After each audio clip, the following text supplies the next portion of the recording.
Hello, everyone, and welcome to the 2020 Honda Scouting Grounds. We are here with a rescheduled match between Infernal and Ocean, and it will be I, Lennon Mazel White, joined by none other than the Bear Cub himself. We got Matt Cubby Samuelson on the desk with me today to cover this undefeated matchup, which is going to be absolutely nuts, and we got to get a little hinkling of it last night. Yeah, if you want the best talent that NA has to offer, seems to be these two teams here in Scouting Grounds, both 2-0, both also dropping a game, the Team Mountain. So they're coming in with an even matchup, and I'm really excited to see how these guys are able to go toe-to-toe against each other. And I have to say, like all the issues we ran into yesterday, it's just building up the hype for me more and more to get to this match, and really, really excited to see what these guys bring to the table. Yeah, it's gonna be so much fun. And when we're talking about yesterday, we do have to clarify what happened last night when we did start this series. We did have a bunch of players disconnect because of internet issues throughout the United States. We tried to wait, we tried to get it going, but it took a little bit too long, so we gave the cutoff of 5:30 PST. We were unable to get that resolved, so we rescheduled it for this morning. All players and teams ready to go and ready to kick it off. And we did see, and you mentioned, the loss yesterday to Mountain by Infernal. Just the one game, not a full series loss, but they did go the distance in all three games yesterday. And apparently game 2 was an absolute banger with base races, Elder Dragons, everything you could ever ask for in the winter wonderland that is Summoner's Rift right now. And you gotta appreciate it. I know you had some more insight on the other series that we had play yesterday, Cubby. Yeah, I've been lucky enough to, cast both games that Ocean has had so far, and they had a 2-0 over Team Cloud. I will say game 2, very close. It was the first game where, honestly, Team Cloud kind of showed up this tournament as they've been off a little bit, especially that mid-jungle duo, but hey, props to Rosethorn. He looked really good on that Lilia. They got an early lead, but man, NXI and Yunbi just hard carried that game through. There's also really good play out of Yon and the entire team because they were down 2 inhibitors, a Nexus turret. They ended up coming back with a game, like a comp that actually spikes earlier too, right? Like they were going into a side-dating rise from Niles who got fed. So the fact they were able to muscle their way back from that one, I think is really impressive from Team Ocean, and expecting more of that today from this squad because we've been pitching it the entire event.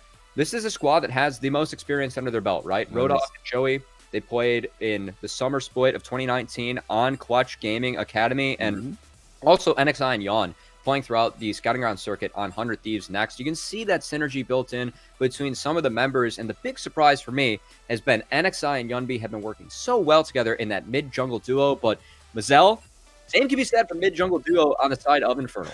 It really can, as Rafa would say so expertly. The Tomio Death Squad is going to be live and well today. We'll have to see how it works out, though, for them in that case, because I think it's nice that you highlight this mid-jungle duo, because I think for both sides, that's really where we put the huge focus. Yes, you have great laners. You have these tools to get you into these huge fights in late game with the mechanical skill of these players, but it's really the jumping off point for me for both of these teams is going to be NXI and Tomio and how they interact with the rest of their solo lane. Yeah, and on the side of Tomio, I think this guy has been the big surprise of Scouting Grounds so far. And I mean, when it comes to like the prep that we've done, I mean, like we're all gonna be honest. All we knew about Tomio was the fact that he was C2 Meteos and he's a good solo queue player, right? Like That's about it. Yeah, and he has been showing up in this tournament like no one else. I mean, he was one of 2 guys that didn't even participate in Scouting Grounds, the other one being Plux on a competitive team when it comes to who made it into Scouting Grounds itself. And I have to say, he has been a shining light here. And also, I have to give props to his mid laner Copy. This guy was the one supporting Kenvi, supporting NXI from the mid lane. And it's been really fun to see Copy not only fulfill that role and help out Tomio, but also he got his hands on Silas a couple times and went off himself. He did. And one thing I do want to say is for this game, we will be keeping the same picks as last night. So we will go over that as soon as we get into the drafts. But the thing for me is Copy got his Zoe last night. And I was so excited to see that play out. And obviously we didn't get to see the full thing. But I remember so many times in SGC, and we casted a ton of those games, Cubby, where Copy got Zoe and just oppressed the entire enemy team with the amount of poke and pressure he was having from the mid lane. So I'm looking to see a continuation of that here in this one. And Yunbi on this mid lane is going to have to respond to that kind of pressure. Yeah, and I know that yesterday, those games, they got to 15 minutes. I have a lot of notes here on the games, but actually, hold on. Let's see what we can do. Yeah, we're just going to take those right out the window, throw them in the trash. We're going to see what these guys come up with in the second one, because I don't really care what happened yesterday. Yeah, it's the same picks, but hey, we got a new game coming on out. We do. These two teams have been so talented throughout. Really excited to see what they end up bringing to the table, because, I mean, you mentioned someone like Copy has been someone that has been a standout player. You mentioned his Zoe. Yeah, he's going to get it for this game one. And for me, the most memorable performance for him on that Zoe was actually against Anu in the Challenger Uprising Finals. He got his hands on Zoe. One game that he dominated 5Fire and won, right? That's something that Copy is so good at. And obviously 5Fire was the menace in the mid lane throughout all of Scouting Grounds. Fortunately, wasn't able to make it into the circuit, as he has experience playing in Academy already. But just a reminder to the teams, he doesn't take up an import slot, as we're starting to get. just throw that in there real quick. No big deal. And, someone whose name we haven't even mentioned yet, and who I'm super excited about in this one, is it's Shoryu. Yeah, and this guy, I mean, what else can you say? He's been such a mainstay all year long, but as well as having so much experience coming into this role.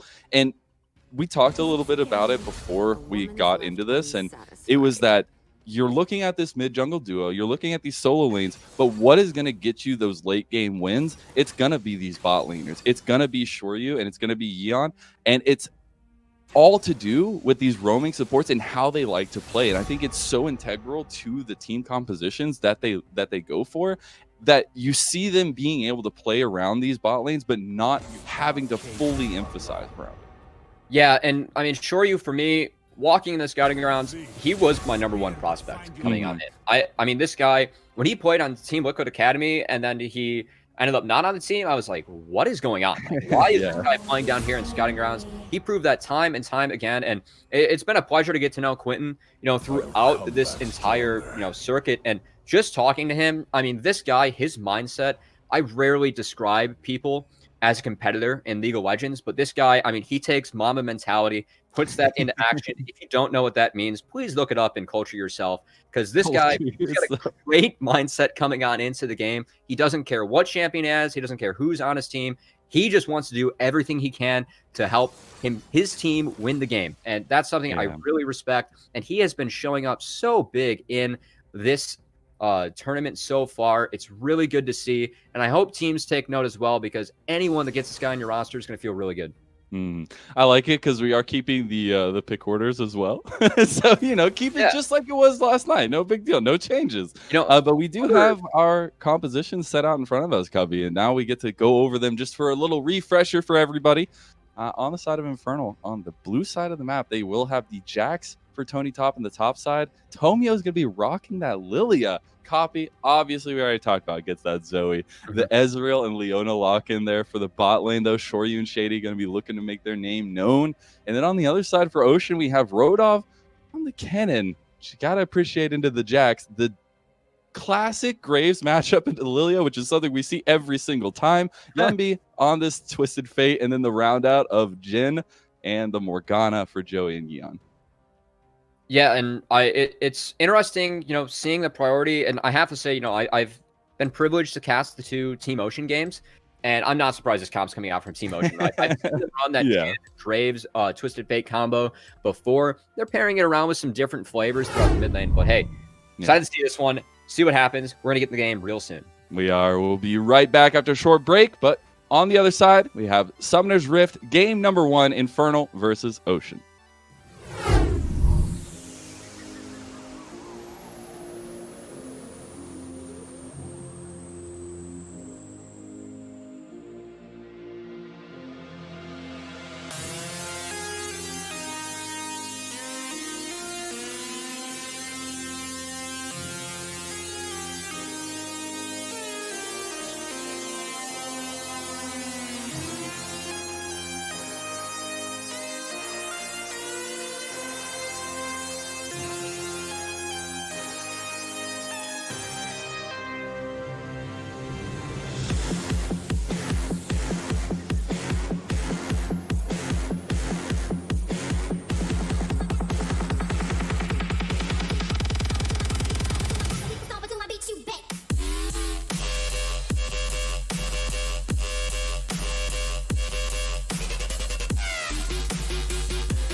We did have some issues with ping. We got them resolved, and now we get to see this game.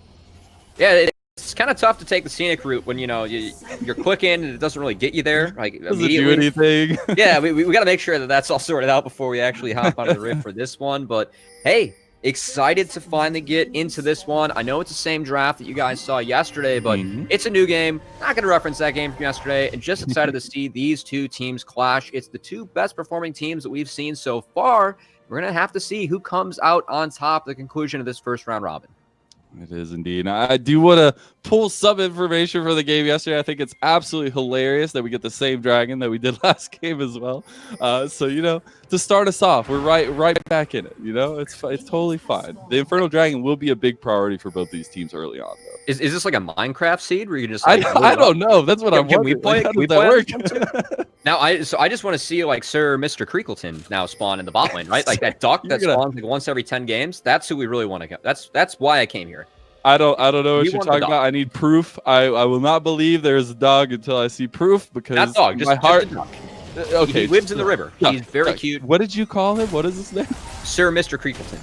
Sir Mr. Creakleton. Okay, yeah. Make sure everybody keeps their eyes out. Maybe we'll see Sir Mr. Creakleton. Man, that is a mouthful to say. He respect when you say that about him. Yeah, for sure. So I would like to say that Tony Top, again, taking the mantle of aggression in the top side against this Kennen. There was a point yesterday that we talked about a lot with Rebel, and it was this Omni Stone on the Jax, and it was really interesting to see play out for them, but we're going to get a 2v2 on the bot side a little early by Shady. They didn't quite have level 2 yet, but they saw the engage and wanted it anyway. Yeah, and the big part about that early, zone coming out from Tony Top is that I think he forced Rodolph to miss XP on those first 3 melees, so he might be very far behind in this lane that could snowball into even more leads for this Jax, who obviously Omni Stone is a bit of a different flavor coming out from Tony Top, but thanks to Bin, we're starting to see a lot more of that come on through. And what I think is funny is, like, you're replaying the same game, but it's going to be a completely different bag of tricks because it's Omni Stone, and you don't get to choose what you get. So there was one moment, I know we weren't going to talk too much about it, but he got a kill in the top side because of Phase Rush. At a perfect moment, he got Phase Rush, and it just worked out for him. So I wonder how that's going to work out in his RNG on the Omni Stone this day. But Yumby and Copy going at it again in the mid lane, both still trading down very heavily. Yeah, some nice sidesteps coming out there from Yunbi as he's able to dodge out on some of the damage from this Zoe. And I know one of the big highlights that we had in this one was the mid-jungle duo, and it looks like we might get some action here. Copy under siege. Yeah, Copy just trying to get the Battle Star into Yunbi, get some damage down. They did not have the range on the yellow card, so no stun coming through, and Copy evades his first gank.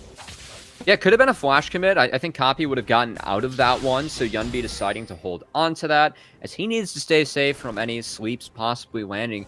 He doesn't have cleanse, right? He opted for that TP, so doesn't have that get out of jail free card, or, I guess that wake up alarm for free coming out through there. Yeah, so he's going to have to utilize the spellbook to grab that one at the right time instead.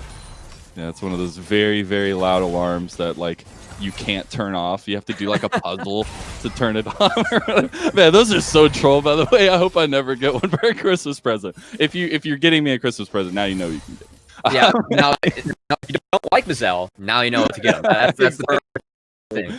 That's my shopping list, yeah. Oh, wonderful. Yeah. You can get me back with something of your own, but that's said. Yeah, we'll figure it out. Tony Top, though, against Rhoda. I feel like I'm getting deja vu from yesterday, but it's still the same style matchup that you're going to see, where Tony Top has a lot of presence in this lane and able to counter these oversteps that Rodolph has been doing, trying to get this farm, and you have to be really careful. It's riding a very fine line up here. Yeah, and you can see NXI, he was hovering just in case the dive came through. I like that positioning coming out from him. One of the small things that we've seen NXI do really well is the fact that he's playing around his lanes well. And that's a step up that we've seen from NXI, right? Because we know this guy, when he gets his hands on Italy, on Graves, he can carry, right? When he can funnel himself, he can do a lot with that gold. But what I kind of saw lacking from him at times is how he interacted with those lanes. And I've been really impressed, walking into these new teams. It feels like he's really basing in the right places, walking into lanes at the right time, and he's upped his play throughout the week. Just what we want to see out of these guys. Really happy to see that from NXI. He's been a standout in the jungle.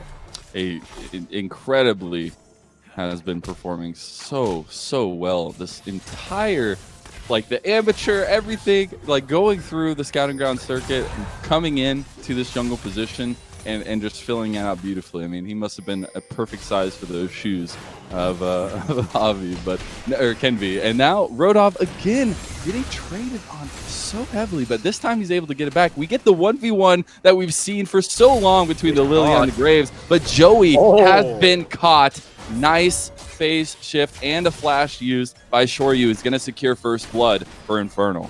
Zell, that was a sick flash coming out from Shoryu as he sees that Dark Binding, just says, nope, going right over that one, ends up picking the kill.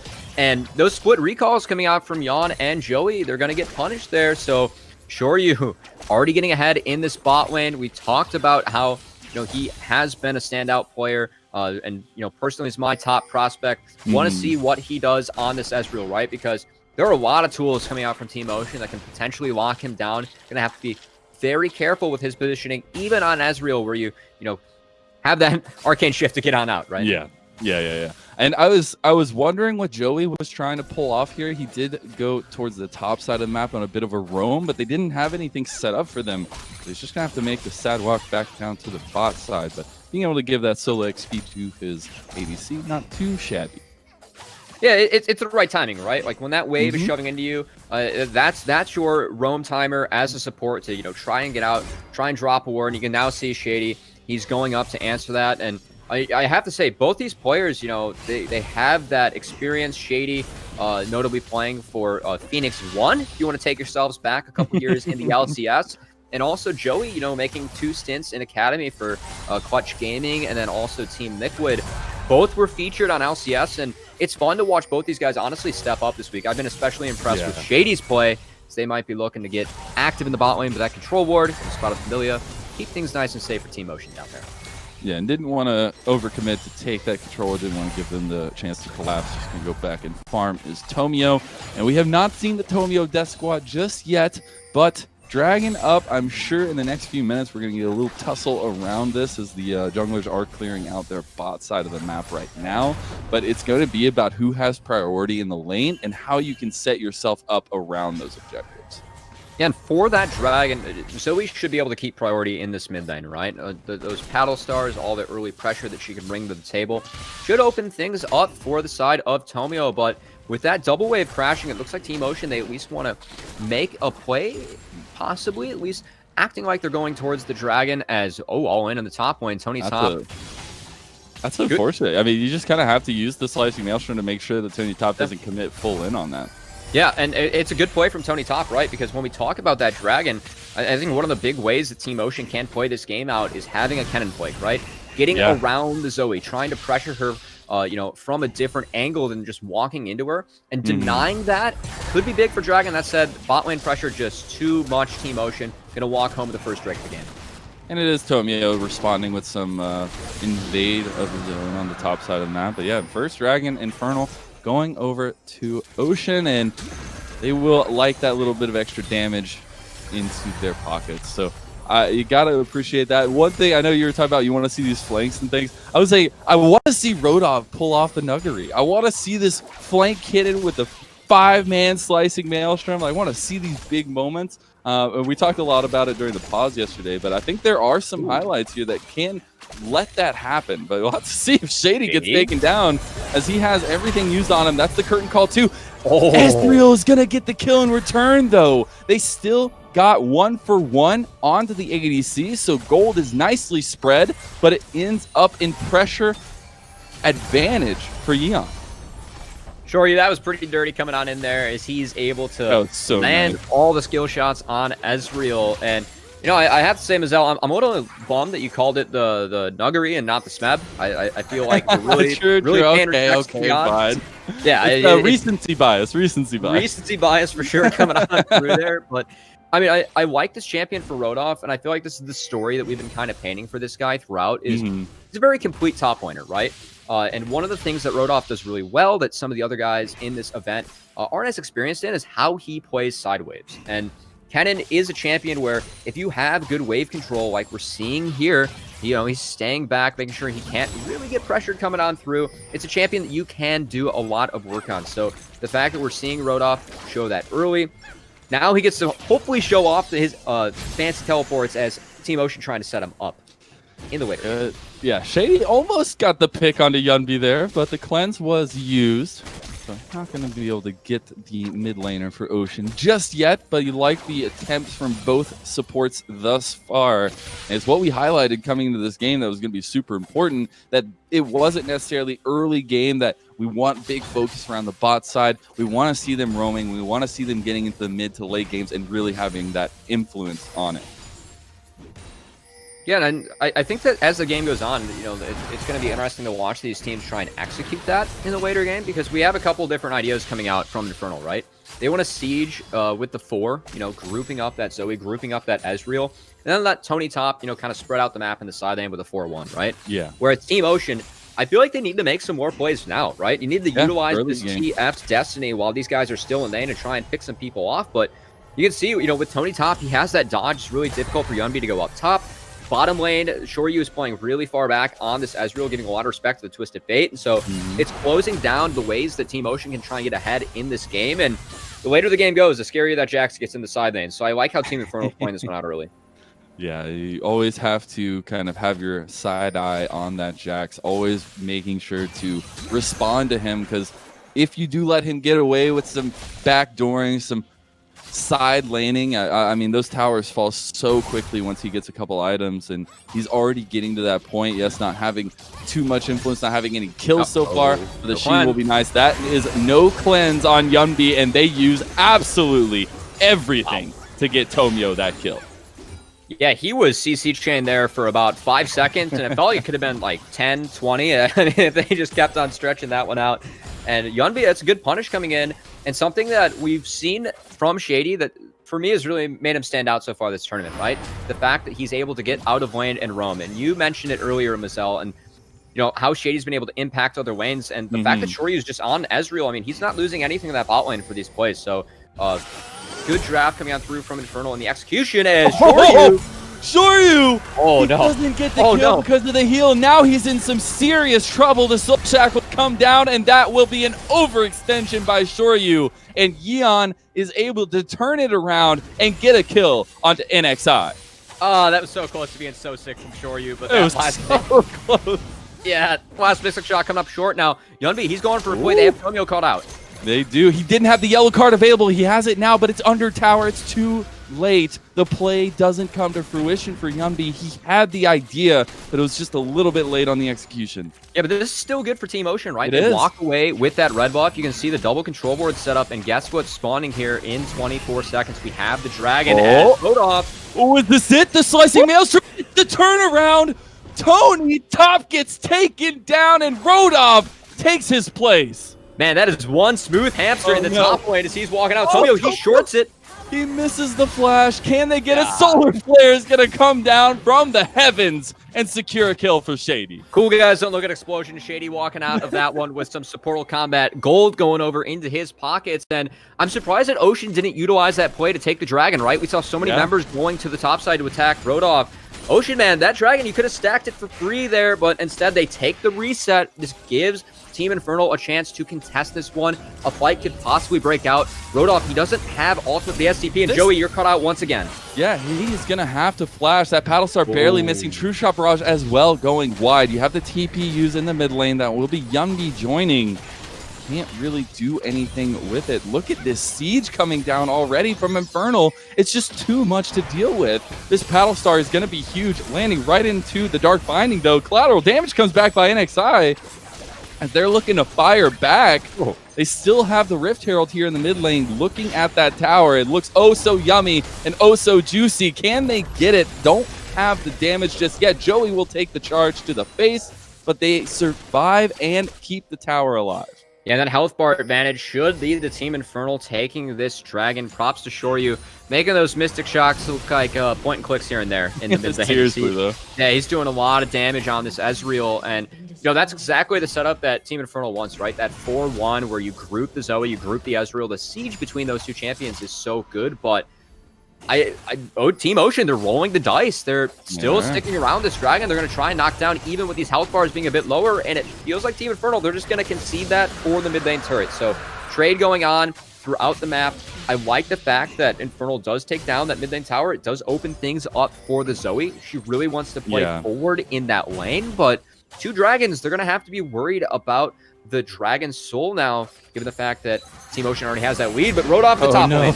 He doesn't fall for the center of the solar flare, but he does fall to the 3 members that were ganking him. Tony Top almost went down as well as Shady, but they do pull it off successfully. And something I want to point out here, Cubby, is I love that we're seeing the same play calling coming from both sides. They're both focusing on opposite sides of the map. You have a big focus by NXI and company on the bot side around these dragons, around these objectives. And again, like we saw yesterday, Tomio is constantly looking at top. Tony Top is trying to get ahead on this Jack because they know how powerful he can be in the later parts of the game. So they need to get him this gold. Yeah, and I got to say, you know, props to Shady for really practicing social distancing in lane, because he has been far away from Shoryu. That guy's just living up top. Yeah, he's living up top, getting in the face of Rodoff. And I mean, it's the right play, right? It's what Infernal set up for. Ezreal, he's fine farming for 1k range, but he's a little bit far up here. Oh no, the bait.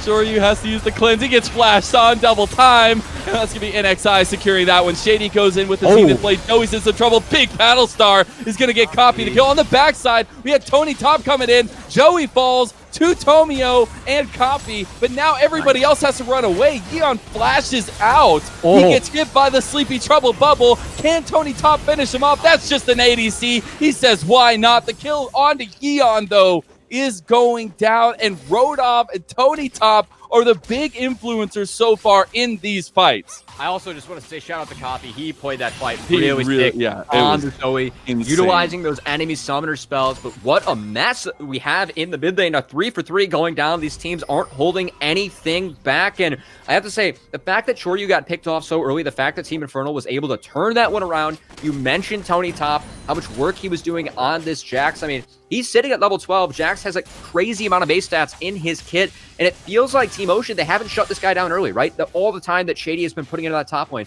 it's starting to pay off. Tony Top starting to make this guy look like a menace. I know you'll appreciate this, Cubby, but that golf swing by Tony Top is starting to look real good. I mean, it just gets so scary. Each one of those auto attacks just gets so damaging. And I want to point out that all of that started with a little bit of chaos, a little bit of Shoryu getting caught, but it was the trigger pull by Ocean that I fell in love with in that fight, because they saw that he was extended. They saw that he was a little bit too far forward, and they just use everything. Yeah, and we talked about the fact that Team Ocean, you know, they need to start breaking open this game now, because we don't like the scaling that they have compared to what Infernal has. Now, this isn't a game where anyone's getting drastically outscaled. It's just that Jax gets really scary in a side lane, and you have to send multiple members to deal with him as the game goes on, right? So the fact that Yunbi, you know, I love the fact he waited for that Arcane Shift to go through and then ports onto Shoryu. A good play coming out from them. They finally find that pick they're looking for as we have another fight.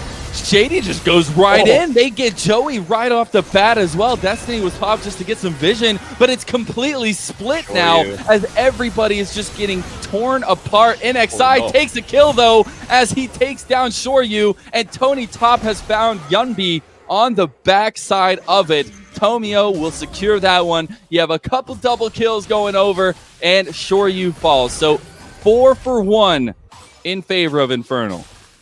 Man, Tony Top and Shoryu doing so much work. That initial pick that came through onto Joey, you saw Shoryu arcane shifting forward. This guy has no fear on the Ezreal, and he did go down because he was playing so far up in these fights, but I do just see the aggression coming out from Shoryu, and he's putting out so much damage. The 4 for 1 going over for Team Infernal, and once again, Tony Top on the Jax. We're not used to seeing him team fight all too much, but he's making it look good as he's coming in with those team fights in this one, as Jax is becoming a menace. And hey, fortunately for us, looks like we just skipped down on that pause. No big deal. Just a quick pause. Nothing to be scared about. I didn't get worried. You're worried. Does Nick have like a fast forward button for us? Sweet, yeah. Let's see. It does look like it was just a little mic issue. So we'll get that solved out and done. 30 seconds until the first Ocean Soul Dragon spawns. It could either be Soul Point or it could be the first dragon for Infernal. And you know what's really funny, Cubby? this is the exact same predicament we were in yesterday, just a little bit later in the game, where you have Soul Point available for this team, which will unlock so much around the map and so many decisions that they can make around these objectives that it will be really hard for Infernal. It's honestly really tough for Team Ocean right here, because since Team Infernal got control over the river, you can see Copy and Shoryu's positioning on the Zoe, on the Ezreal. You cannot walk in through these guys without taking a whole heck of a lot of damage. So Team Ocean, they're giving up mid-prio, trying to find a different route. He's trying to go in.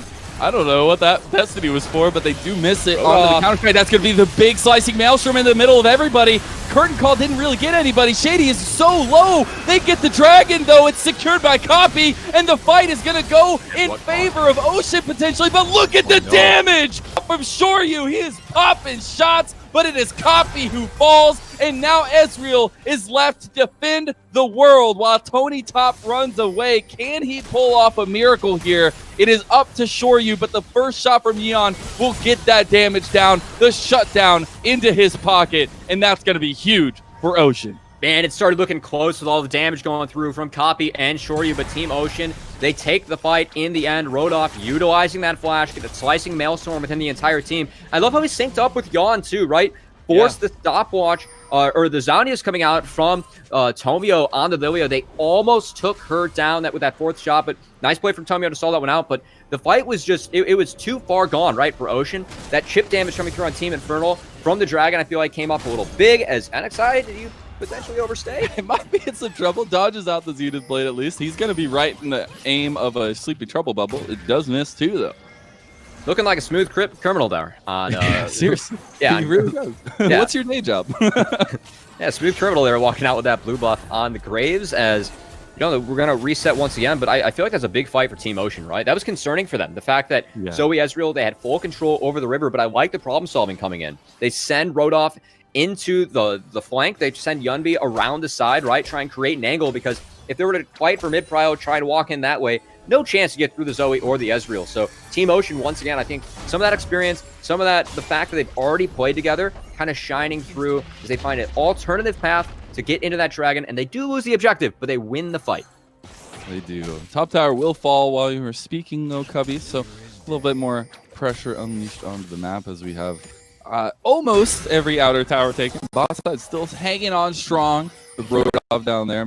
But you see a big presence in the mid lane by Infernal, as this is where they want to make their next move. Yeah, now inside, you can see Rodolph at this point, he can still manage the jacks, but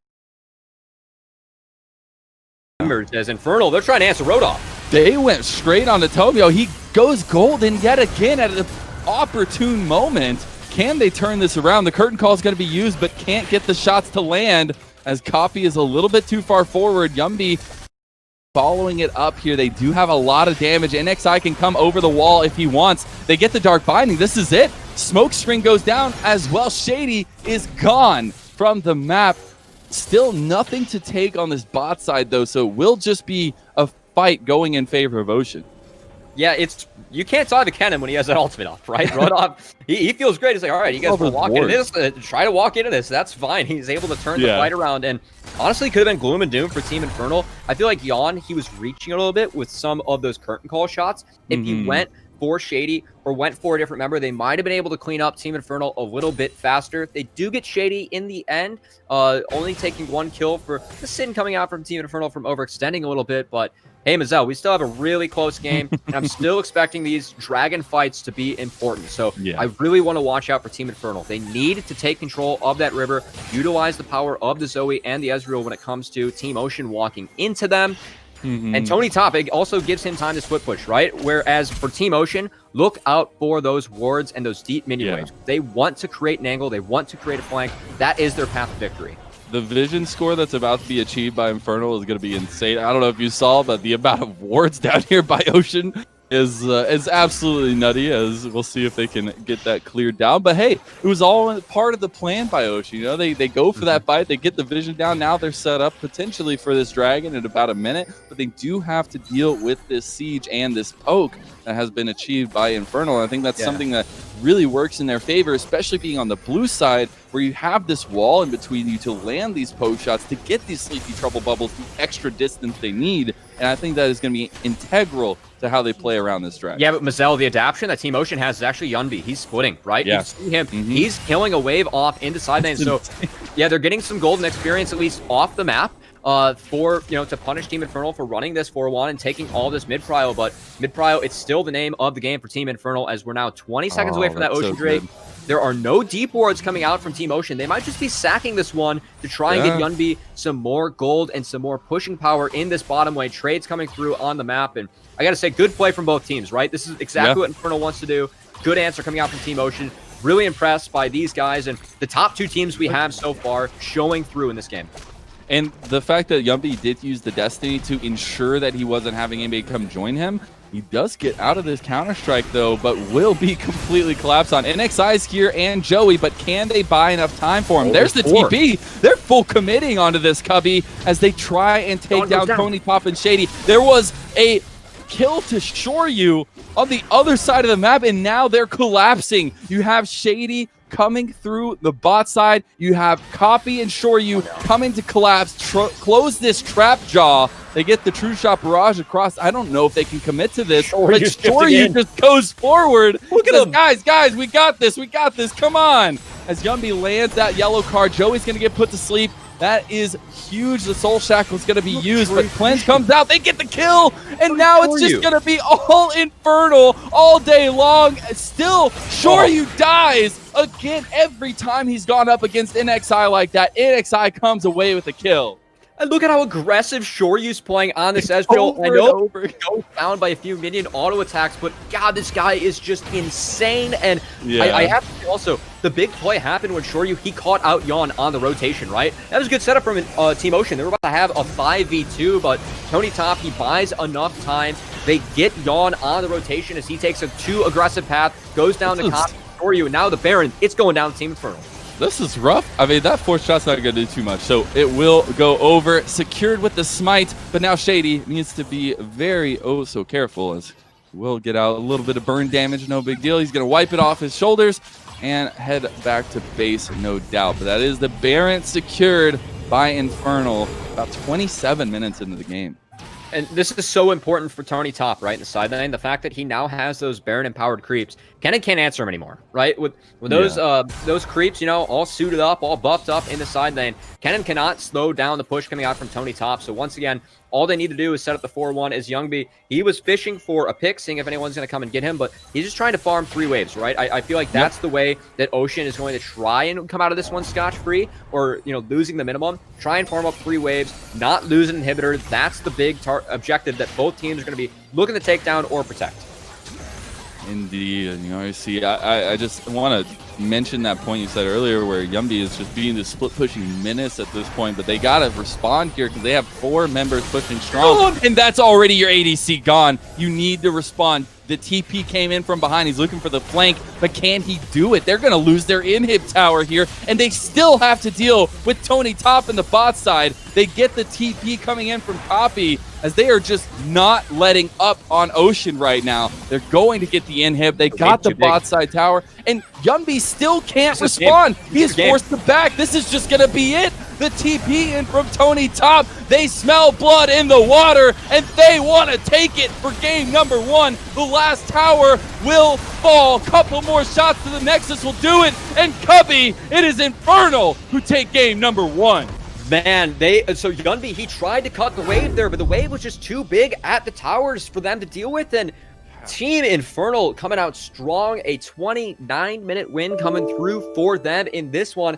I have to say, they looked good coming on through, right? And it was all off the back. Copy putting his old teammate Yawn to sleep, taking him down on the Zoe. That's really what cracked open the game. And from there, I mean, it's just it. Once you take down the Jhin, nothing is keeping that team together. Rodolph can't do much with a Slicing Maelstrom anymore. No more damage is coming through on that team. Team Infernal looking good in this game 1. And that's just one of those moments as Jan that like as soon as you see that paddle star like about to connect with you, you're like, oh man, that's 80.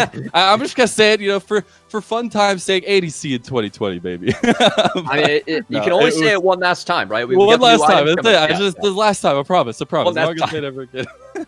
No, but a seriously beautiful game from both teams. I think it was so back and forth, and the just call to end it, to know when you can finish the game, was incredible by Infernal. Yeah, I really liked the Jax pick, right? Yeah, I feel like coming so through good. on that pick ban, because you have the Ezreal. It's really tough for, Twisted Fate to gank an Ezreal lane. And then Jax in the top lane, with that dodge, it buys a lot of time for him with the gold cards, the Leap Strike. He actually is really good against Twisted Fate, right? So it was really tough for Youngby to, pick fights. He managed to get Shoryu at one point when he was a little bit too far up, but you could see Team Infernal did a great job setting up that 4-1, utilizing the power of Copy and Shoryu. It's something that we saw both 100 Thieves Next and A New Esports, those guys' respective teams run throughout the Scouting Ground circuit with, Five Fire is always very good. Yon's Ezreal is very good as well if we get to see it in this series. Might become a contested pick, but I mean, it was great execution coming out, honestly, from both teams, right? Team Ocean, I like the attempt on the solution. It was just Yon getting taken out, on the rotation by Copy and Shoryu. That's really what flipped the game on its head. And I have to say, that was a really exciting game one. It was much closer than a 29-minute victory coming through from Team Infernal, right? Felt like that could have been either way until the end. Exactly that. But I'm just even more excited for the second game that we have coming up here, Cubby, because we get to see Ocean's response to that and what they can pull out, what they want to change up in the draft, or at least in the early game, because they did have this early game comp where they could get things rolling, but it just didn't work out that way for them. Yeah, and obviously these guys are going to have to make some adoptions. They were able to spend a little bit of extra time prepping how they're going to execute those comps in the game one. Game two is probably going to be a different story, and I'm excited to see what kind of adjustments these guys make. We expect them to swap sides, even though I believe these guys do have choice of sides, so we're going to have to see what changes as we do hop into game two. We will. We're going to take a little break while we get ready for